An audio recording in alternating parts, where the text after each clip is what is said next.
Hi, my name's Leighton Jen. I'm the Director of Development for the American Documentary and Animation Film Festival. We have a very special guest today, one of my favorite people I've met at the festival, Masha Ellsworth. Masha, lovely to see you, darling. Thank you. Thank you so much. That's so great to be back. Yeah, I'm so excited for this interview and for the upcoming festival. So, Masha, last year was her first festival, and then this year she's comes with a new, very personal animation short called Bound. And she was kind enough to show it to me a little bit, and it's such so beautiful and charming. Masha, can you describe Bound for our audience? Yeah, so Bound is a story that comes from curiosity.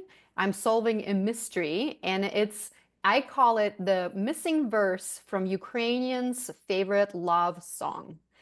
So it's me retelling this kind of a very famous love story that I grew up listening to. And I'm telling what has happened between the young, shy farmer's boy and a young woman that meet in 1500s, long time ago. But the subject still is still relevant. Yeah.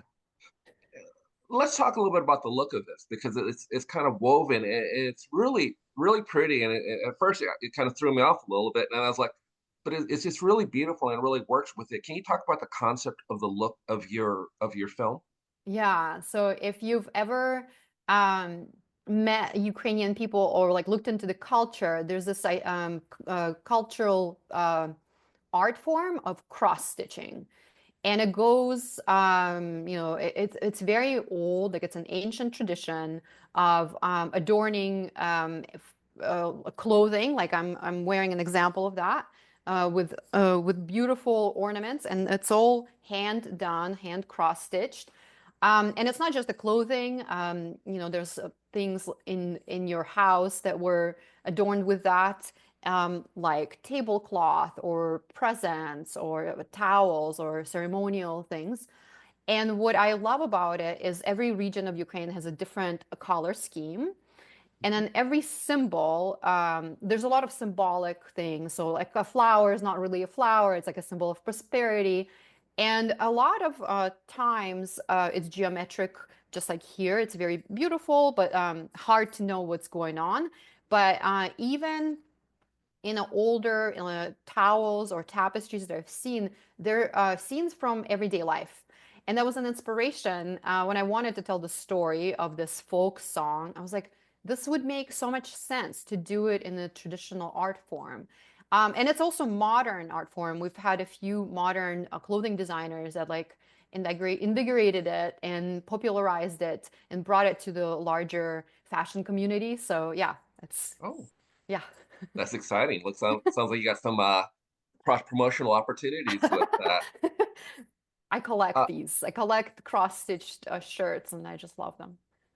now, now we talked off camera a little bit about this, but this concept you came up with long before the war broke out. So can you talk to me about you talked to me a little bit about the idea of doing this film. Mhm. Has the meaning of the film changed over the years because with the war? Does it take some different meaning, this little piece now that everything that's been going on in the Ukraine? Yeah, you're right. Like the script was written even before COVID, and I just always wanted to tell my version of the story of this love story.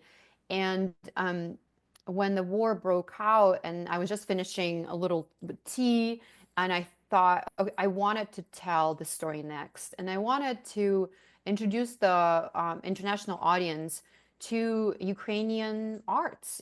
This is part of our identity as Ukrainians, and we would love for people to know about it, or be inspired by it, or just enjoy it. And the other interesting fact is my dad worked with me on this film, and it was there were very scary moments in the beginning of the war, and obviously right now, and there was we were far away. My dad was in Ukraine, I was here in the States, and after a while we knew that we needed something um, positive to talk about. because a lot of things were weighing on us and happening around, my family, around in the media.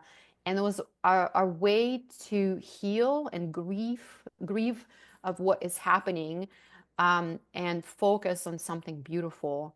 Yeah, and yeah, it was great to work with him on this film, and it brought us closer together, and we could revisit memories of him growing up in Ukrainian countryside and me spending summers there. And a lot of it is inspired the set design that you see in the film. Yeah. Can you talk a little bit about that too, like art in terms of turbulent times? Because obviously in this country, we've talked, a lot of people, generation older than me, they talk about the 60s, and that was a very turbulent time in this country, but it also Yeah. produced a lot of great art. You had the Beatles, the Rolling Stones, you have Motown, and they always talk about the music, and a lot of the music was protesting or making statements at the time. But it's also healing. Can you expand Mhm. on that for how it was healing for you? Because you went through some very difficult moments being so far away from so much family. Yeah. It was opportunities for me to revisit happy memories. I mean, to this day, I'll remember when I turn on CNN in the first few days of war, and I literally see the street I was born on, and it was bombed. And I've never imagined that ever happening to me. Like, you just don't go through life thinking that this will happen to you, to your loved ones, or to your home. It's just like it's unimaginable. And the war brings a lot of destruction, and destruction, you could say it's ugly, it's and there's healing in trying to show people Ukraine is much more than that. And in my memories, and throughout, not all Ukraine is not fully destroyed. There's a lot of beautiful parts even now, and trying to focus on saying there's beauty in this culture that wants to exist, wants to be known, and wants to be, a member of a beautiful tapestry of all the cultures in the world. And this is what is part of our identity. And Ukrainians say that our DNA is cross-stitched. That's how that's how deep it goes. Yep. So it was healing to introduce it to the wider audience. And I have a teenage son who, he's half Ukrainian, half American, but because of COVID and the war in Ukraine, he hasn't been able to go there in these very formative years. Last time he was there, he was around 10 years old or even younger. And I wanted for him to also have this connection to Ukraine and to learn some things that he might not hear on the news right now. I wanted him to have this part. Yeah. That's beautiful. Yeah. That's awesome.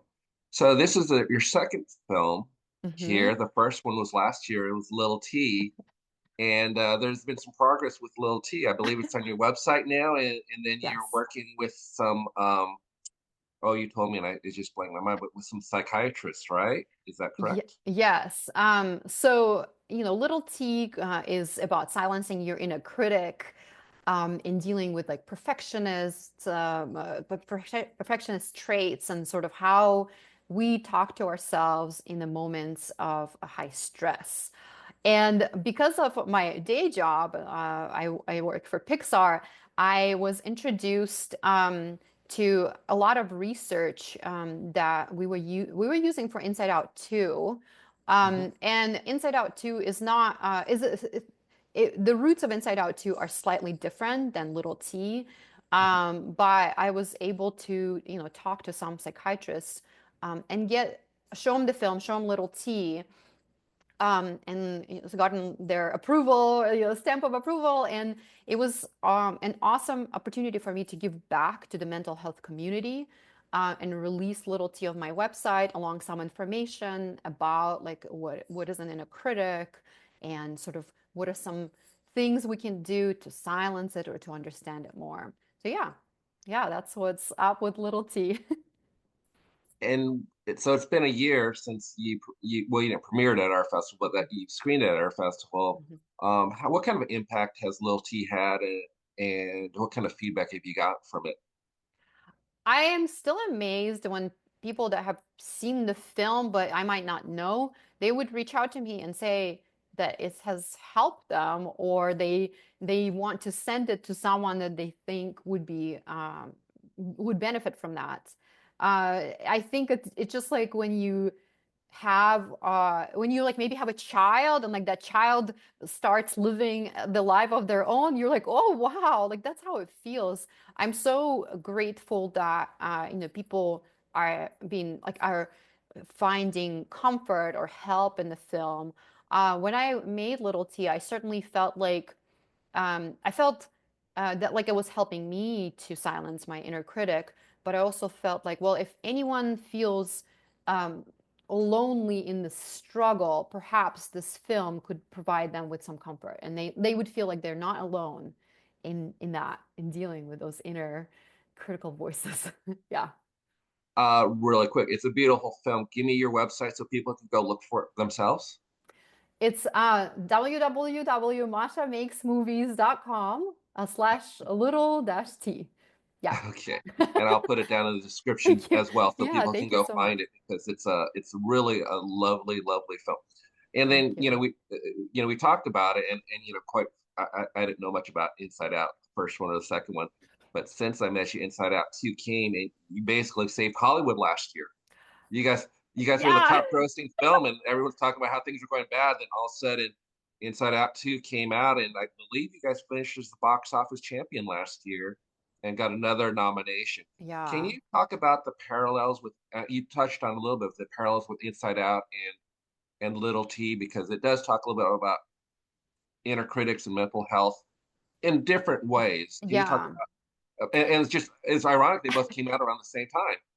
Yes, I mean it's been a great opportunity to work on an Inside Out too. I also worked on Inside Out 1, so it was and from an artist standpoint, it was great to revisit those emotions, be reminded about what Inside Out 1 was trying to teach the audience, but also it was great to see it mature and address some more complex emotions of like anxiety and other, we have envy and whatnot. And so it was great to be working on that while also working on or finishing Little T, and Little T comes from a little different paradigm. It's the way we think about like what goes on in our head and how we can explain it. And Little T's suggestion is that at certain point, little T, which stands for little trauma, can happen to you, and it can be like bullying or like being bit by a dog or almost drowning. Those moments that maybe could feel insignificant after a long time. The world will tell you like, why are you still having why you're still afraid of swimming? You survived that time. And the paradigm that little T tries to suggest is that in those moments when you're very scared, maybe you are young and you don't understand how to frame what happened to you, you create these little parts that are protection parts. And your inner critic comes from one of these protective parts. But it kind of grows louder and louder and louder if you let it. And it echoes some themes from Inside Out 2 of anxiety, and how anxiety in the film also wanted to keep Riley safe, wanted to make sure that she's popular, she has friends that will follow her in high school. So it comes from a good place, but it can take over if you don't know how to um, how to pacify it, or like what does it need to know. Yeah. I Sounds like hope me this. dealing sounds like me dealing with my parents sometimes. Yeah. Yes. So for little T, when we talk about inner critics, what I found interesting, well, popular media sometimes thinks, oh, it's like your mom's voice. But it's actually not as simple as that. It can be any authority figure that at the time, like when Little T happened, was there.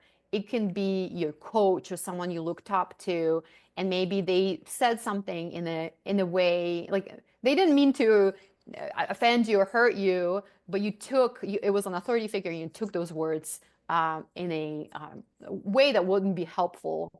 So yeah, yeah. I was a writer. That's happened to me where I guess I inflicted some little T on some athletes in the past, my past life. Sadly, unintentionally, but you I, know, yeah, it all happens, right? It's all, yeah. Our minds are so interesting how we can see the situation. Yeah. you know, you've worked at Pixar since Ratatouille, so a good while. And the one thing about the stories you do is just there's a real depth to it. And I know you do a lot of research into a lot of your topics as you've demonstrated, talking about Little T and Inside Out too. Of the movies that you've done, what is some of the message that you're very proud of that you kind of get out there to young kids and just try to help them maybe cope or bring enlightenment? Yeah. Enlightenment. What are some of the messages from which movies that kind of stand out for you that you really appreciate or you're very proud of?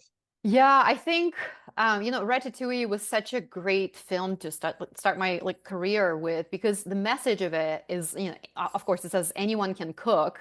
That's the message of the film, but I think there's so much more than that. Is you might have these ambitions to do whatever you would like to do, but the world can sometimes show you that, well, people like you usually don't do this, don't do X. And that can be so heartbreaking. And it can even be, I mean, heartbreaking for the person who feels that, but also for the world around it that would not known this like very impressive chef or an athlete. And the message of that film, I just love it. It's just talent can come from unexpected places. I think that's what Anton Ego, the critic from the film, comes and he says that in the closing of the film. And I feel that's such an important message that just because you're not seeing maybe the example, maybe there isn't an example where you can identify of what you want to do, you still should do it.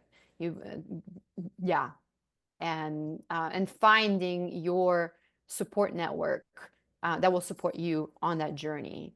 Um, that really like I remind myself like, okay, anyone can cook. Like whenever I feel doubtful, like remember, yeah, that was a lovely film.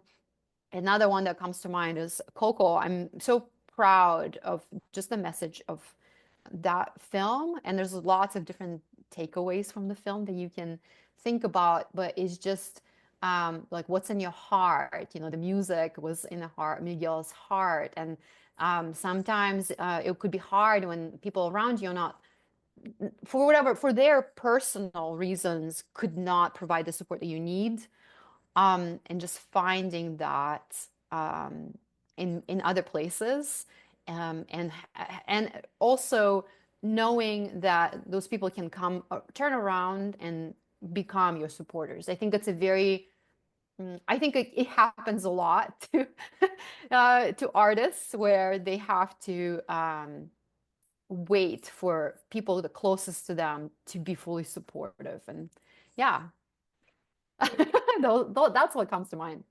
No, those are great. Like I said, one of my friends, he was a young professional that I worked with, and he talked about Toy Story 3. How he watched it, it brought a tear to his eyes because the first two movies meant so much to him, and what you guys did in Toy Story 3, which we should point out was nominated for Best Picture, not just Best Animated. Yeah. He said it was just so touchy to him, and I hadn't really seen the movies yet, and I was just like, really?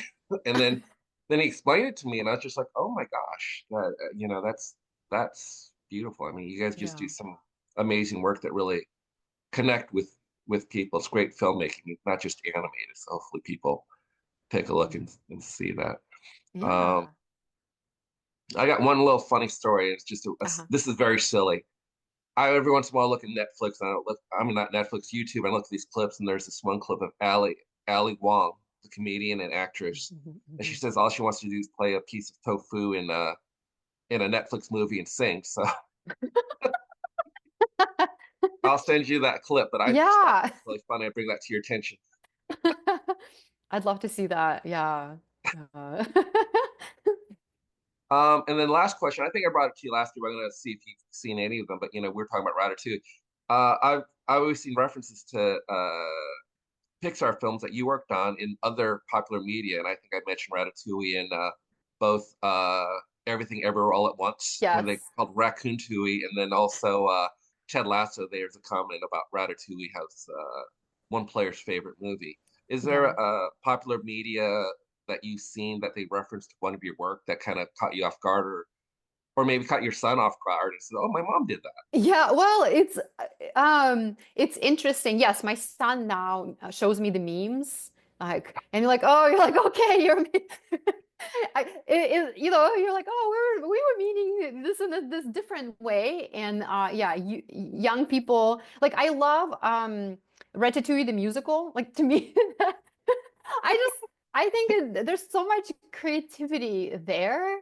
And it just like love to see that it has alive on its own with the younger audience. I feel like some of the artists that post those songs weren't alive when the film came out, and or they were too young, you know. And so I love that. Like Ratatouille the musical is amazing. Then it's not well, every time someone sees a raccoon do something silly, people send me that is a reference to Inside Out 2, where raccoon was fighting Jack in like different forms, and it's just like that it happens in real life. And then anytime I see anything in the cup for Wally, because in Wally, the humans on the board of the spaceship, right? Everything came in a cup, so it's almost like a meme with all my friends, like, oh, what's what's in the cup today? Um, so it's like more and more things in the cup come to our life. Like, oh wait, I guess we're living, we're living that out. Yeah, so it's always so fun. Oh, and another one, for Nemo, like a lot of people quote Nemo, Finding Nemo. Don't touch that boat.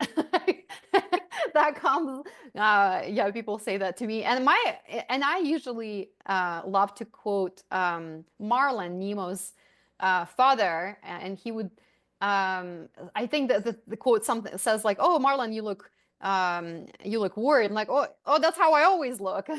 Something like that. Like, because I have the stressed face, my resting face is slightly concerning. And of course, you can't.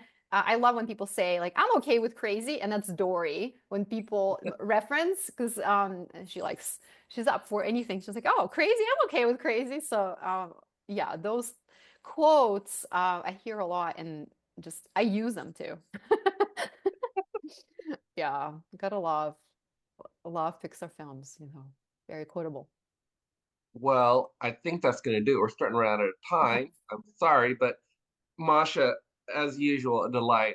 I love talking to you, and I love talking about your wonderful, wonderful career and just the innovations of all the work that you do, both in Pixar and in your independent life too. Mhm. Don't forget the American Documentary and Animation Film Festival. AmDocs is March 27th through 31st. Come out and watch Masha's film. Masha, Yeah. tell me what day your film is again. It's on March 31st at 2:30 p.m. It's on a Monday, and I hope to see people there. I would love to, yeah, catch up, meet people. Yeah, come by and meet Masha, and we'll have a Q&A. You can ask her some questions, anything that I might have left out. As you can tell, she's a wonderful resource on Pixar, and she has wonderful films she's making on her own. So hopefully you'll be able to catch that.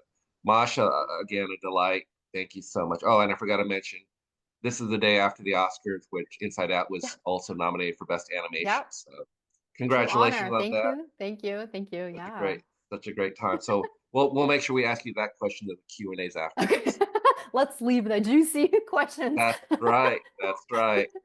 Again, Masha, thank you so much. Congratulations on Thank another you. fabulous year, and we look forward to seeing you in Palm Springs. Thank you so much for your time, and I can't wait to be in Palm Springs.